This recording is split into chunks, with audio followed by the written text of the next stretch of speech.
Welcome to the Jaipur dialogues clips. आपने जिस तरह से हमारी मेन चैनल को सपोर्ट किया है, मैं यही आशा करता हूं कि उसी तरह से आप इस जयपुर डायलॉग्स क्लिप्स चैनल को भी सपोर्ट करेंगे तो सबसे पहले आपसे अनुरोध है कि इसको सब्सक्राइब कर लें। सब्सक्राइब करने के साथ साथ बेल आइकॉन ज़रूर दबा लें। लाइक करें चैनल को। लाइक करने से ही चैनल आगे बढ़ती है, वीडियो आगे जाता है। और इसको अपने दोस्तों के साथ, अपने परिजनों के साथ, सबके साथ शेयर करें। और बिल्कुल ना भूलें कि आपकी सहायता से ही ये क्लिप्स की चैनल आगे बढ़ेगी। Enjoy the clip. दुनिया में तो एक इंसान जो है, अगर किसी को, एक तो नेचुरल प्रोसेस होता है लुब्रिकेशन का जब आप इंटरकोर्स करते हो, तो और अगर किसी को नहीं भी होता है कुछ प्रॉब्लम के वजह से, then you have artificial lubricating gels and all that.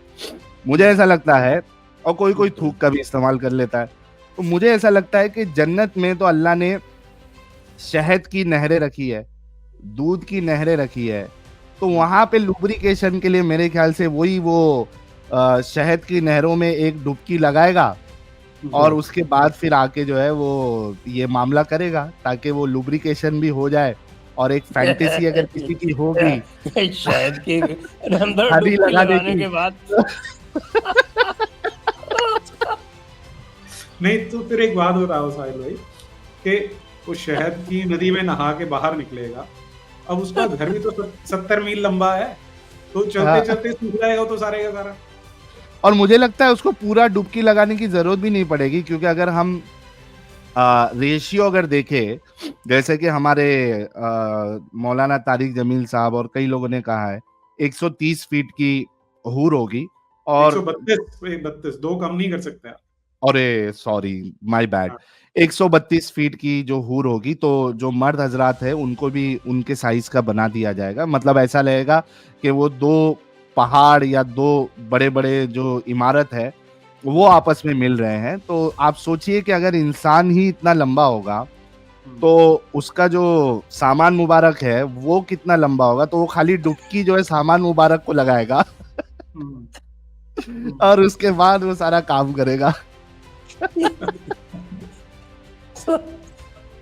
तो कहने का मतलब ये है कि इस पूरे इसका गुफ्तगू का नतीजा, अगर मैं इसको समराइज करूं, गुफ्तगू का नतीजा ये निकल रहा है कि साहब वहाँ ढेला शरीफ की जरूरत ही नहीं पड़ेगी। तो नहीं, लेकिन फिर वो समस्या तो वही रहेगी ना कि जो सॉलिड खाया है वो सॉलिड का तो कहीं से वो एक्सक्रीशन तो हो ही नहीं रहा। तो फिजिक्स नीरज की जी, जन्नत पड़ी है ना, फिजिक्स की जन्नत पड़ी है। आंसर नीरज जी, इसका सिंपल सा आंसर ये है कि आप अपना दिमाग लगा रहे हैं, है ना। हम दिमाग लगाते हैं, इस वजह से आप इस तरीके से सोच रहे हैं। हमारे मोमिन हजरात दिमाग नहीं लगाते, वो दिमागी अपंग होते हैं।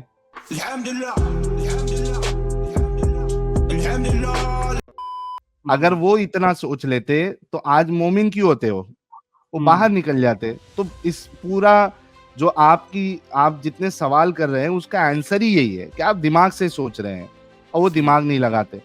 कई सारे मोमिन हजरात आके कहते हैं कि भाई जितना बताया गया उतना मानने का, उसमें ज्यादा दिमाग नहीं लगाने का। दिमाग लगाओगे तो इस्लाम से बाहर निकल जाओगे, शैतान आप पे हमला कर देगा और आपके ईमान को खा लेगा वो। फिर आपने अब शैतान की बात कर दी, फिर मैं आपसे वही सवाल पूछूंगा। ये बताइए कि शैतान जो है वो अल्लाह ने पैदा किया है, वो अपने आप पैदा हुआ है? नहीं, जाहिर सी बात है, अगर आप इस्लामिक कॉन्सेप्ट के हिसाब से अगर देखें तो हर चीज को पैदा करने वाला अल्लाह ही है। तो शैतान को भी अल्लाह ने ही पैदा किया है, शैतान को लगाया भी अल्लाह ने ही हमारे पीछे। क्यों? क्योंकि वो टेस्ट ले सके। हद है यार, ये क्या बात हो गई। भाई मैं फिर कंफ्यूज हो रहा हूँ नीरज जी। ये तो बड़ा भारी कंफ्यूजन है कि साहब कि वो जिसको अल्लाह ने पैदा किया, अल्लाह उसको मार भी सकता है, शैतान को क्यों नहीं मार देता? लेकिन वो फिर एक परपेचुअल जो विक्टिमहुड है वो कैसे चलेगा? क्योंकि उसने अब ये मोहलत मांगी थी ना, उसने अल्लाह से मोहलत मांगी थी। अगर आप कुरान में अगर आप देखेंगे, जब अल्लाह ने हुक्म दिया फरिश्तों को, हालांकि हुक्म दिया था फरिश्तों को, ठीक है, कि आदम का सजदा करो, तो इब्लीस ने नहीं किया। ठीक है। तो अल्लाह ने उसे सवाल किया कि क्या चीज ने तुझे रोका, तो उसने कहा कि अच्छा वो दिमाग वाला है, शैतान भी, इब्लीस भी दिमाग वाला था, ठीक है। उसने बोला कि तूने मुझे आग से बनाया है और आदम को जो है वो मिट्टी से बनाया है, तो मैं बेहतर हूं, तो मैं इसका सजदा क्यों करूं। तो अल्लाह ने कहा कि ये तकब्बुर में आ गया, ये घमंड में आ गया, और इसको अल्लाह ने फिर रिजेक्ट किया, मरदूद बनाया। उस पे फिर शैतान ने अल्लाह से मोहलत मांगी कि अल्लाह मुझे मोहलत दे कयामत तक, मैं तेरे बंदों को भटकाऊंगा, ऊपर से नीचे से दाएं से बाएं से, उनको गलत चीजों को अच्छा बना के पेश करूंगा। जैसे मिसाल के तौर पे एक नकली सोना होता है, ठीक है, नकली चांदी होती है या नकली हीरा होता है, उसको ज्यादा शाइनिंग वाला बनाते ताकि वो वैसे दिखे। तो वो शैतान का काम वही है कि मुसलमानों को या इंसानों को गलत चीजों को वो अच्छा बना के पेश करेगा ताकि वो भटके। तो ये पूरा असल में प्लान ही अल्लाह का है। असल में अगर आप देखें इस्लामिक आइडियोलॉजी को, इस्लामिक फिलॉसफी को, इस्लामिक कॉन्सेप्ट को अगर अच्छे से आप अगर उस पर गौर करें, फिक्र करें, तो एक बात आपको समझ में आएगी, वो ये है कि अल्लाह जो है वो अकेले अकेले बोर हो रहे थे, कोई था नहीं ना, सिर्फ और सिर्फ अल्लाह थे। हुवल अव्वलु वल आखिरु, कुरान में अल्लाह कहता है हुवल अव्वलु वल आखिरु, वही सबसे पहला है और वही सबसे आखिर है। तो अब अल्लाह थे अकेले, कुछ था नहीं काम शाम, क्या करेंगे। तो उन्होंने क्या किया, जैसा एक मूवी डायरेक्टर होता है, फिल्म बनाता है, वैसा अल्लाह ने एक फिल्म बनाई, दुनिया बनाई, इंसान बनाए, शैतान रखा, उसमें जो गलत करने वाली जो फीलिंग है, ठीक है, जो एविल की जो सोच है वो भी अल्लाह ने दी। अब वहां पे 7 आसमान के ऊपर विराजमान होके अपने अर्श के ऊपर अल्लाह तमाशा देख रहा है।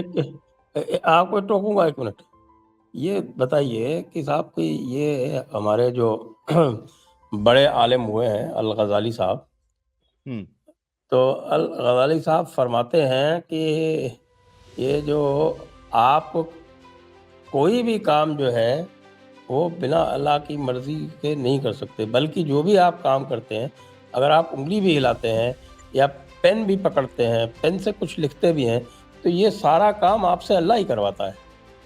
तो फिर वो जो है वो टेस्ट किस चीज का हुआ? ये सबसे बड़ा असल में कॉन्ट्रडिक्शन। अच्छा, ये सवाल नीरज जी के लिए। आपसे माफी मांग लेता हूँ एडवांस में कि मैंने दिमाग लगाया।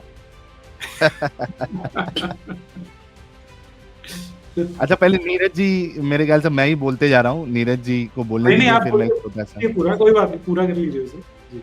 अच्छा, ये जो है ना, ये बहुत बड़ा कॉन्ट्रडिक्शन है असल में, जो एक फ्री विल का जो कॉन्सेप्ट आता है इस्लाम में, और कई सारी हमने डिस्कशन डिबेट्स कर ली अपने चैनल पे, और मोमिन हजरात के पास कोई भी जवाब नहीं। उसकी वजह ये है, एक तो मोमिन हजरात ये कहते हैं कि भाई नहीं, फ्री विल है, आपको टेस्ट में आपको भेजा गया है, आपके ऊपर है आप अच्छा काम करेंगे या गलत काम करेंगे। उसके साथ साथ फिर इस्लाम ये भी कॉन्सेप्ट देता है कि अल्लाह ने सारी चीजें लिख दी है ऑलरेडी, जो जो होना है, ठीक है। अच्छा, अब इसमें मोमिन हजरात जो है चालाकी करने की कोशिश करते हैं और कहते हैं कि भाई इसमें फ्री विल नहीं खत्म हो रहा। क्यों? अल्लाह को पता था, यानी अल्लाह के नॉलेज में सारी चीजें हैं, अल्लाह को पता था कि आप ये करने वाले हैं, इस वजह से अल्लाह ने लिखी है। लेकिन बुखारी में एक हदीस है, बुखारी या मुस्लिम में, उसमें से ये पूरी पोल पट्टी इनकी खुल जाती है। कैसे? हजरत मूसा वो हजरत आदम के ऊपर ब्लेम करते हैं कि भाई तुमने गलती की, तुमको अल्लाह ने मना किया था कि इस दरख्त के नजदीक नहीं जाना, तुम हम सबके बाप है, तुमने गलती की, और सजा हम सबको जो है वो मतलब दुनिया से, वो जन्नत से निकाला गया। उस पे हजरत आदम जो है बड़ा जबरदस्त जवाब देते हैं। वो क्या कहते हैं कि ए मूसा, तू मुझे उस बात के लिए ब्लेम कर रहा है जो अल्लाह ने मेरी किस्मत में मुझे बनाने से 40 साल पहले लिख दी थी।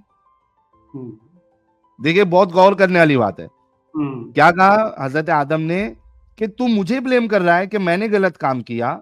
ये गलत काम मैंने इस वजह से किया क्योंकि 40 साल पहले मेरी किस्मत में अल्लाह ने लिखा था कि ये मैं करने वाला हूं। हम्म, इस पे रसूलुल्लाह कहते हैं, 3 बार कहते हैं कि ये आर्गुमेंट देके हजरत आदम हजरत मूसा से जीत गए। वाह क्या बात अब है। आप तो इसमें बताइए कि फ्री विल कहां से आई भाई?